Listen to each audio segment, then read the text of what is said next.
Selamat pagi Nusantara. Kali ini saya akan menyampaikan informasi. Salah satu kontrol untuk menjalankan motor 3 pas adalah start delta. Tetapi perlu diingat bahwa tidak semua motor yang bisa dijalankan menggunakan start delta.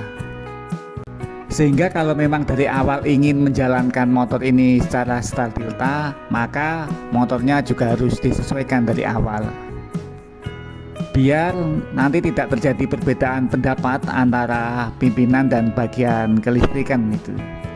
Misalnya pimpinan menyatakan harus menggunakan cara start delta, lah orang listrik jadi bingung, padahal motornya yang ada ini jenisnya tidak sesuai atau tidak bisa digunakan start delta.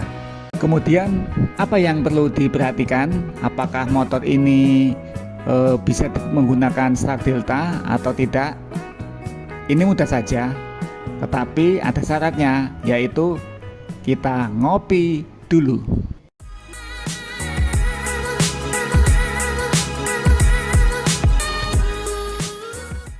Ya, caranya untuk mengetahui apakah motor ini harus dikonek secara start atau delta, apakah ini bisa digunakan start delta atau tidak, kita lihat bagian ini. Jadi kalau di sini ada tulisan delta 220, start 380, bagian bawah ini yang 250 kita abaikan saja, karena tegangan yang ada di Indonesia ini kan satu pasnya 220, 3 pasnya 380. Nah, maksud dari gambar ini adalah ketika tegangan 3 pas yang kita gunakan ini 220, maka kita menggunakan delta. Sedangkan kalau kita menggunakan 380, kita menggunakan start. Nah, jadi ini jelas kalau di Indonesia ini akan 380, maka motor ini harus kita connect secara start. Sedangkan kalau motornya tertulis seperti ini nameplate-nya, ini delta 380, start 660.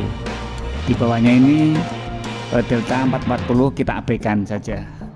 Jadi maksudnya adalah motor ini harus kita connect secara delta, karena kan tegangan yang ada di Indonesia ini pada umumnya adalah 380 volt, jadi harus dikonek secara delta.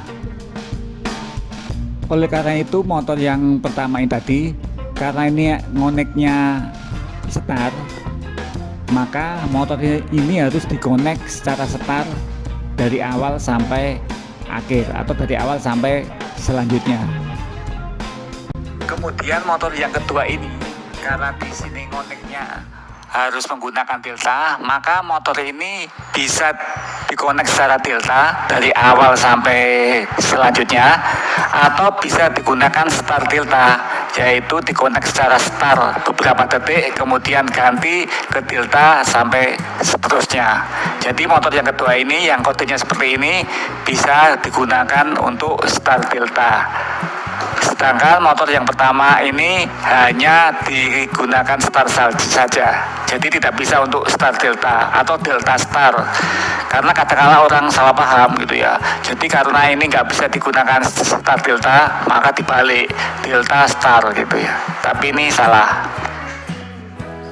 Ya, mudah kan untuk mengetahui apakah motor ini bisa digunakan start delta atau tidak. Demikian informasi singkat tentang memilih motor yang bisa dijalankan secara start delta. Sampai jumpa di video kami berikutnya. Salam Rahayu, berkah dalam.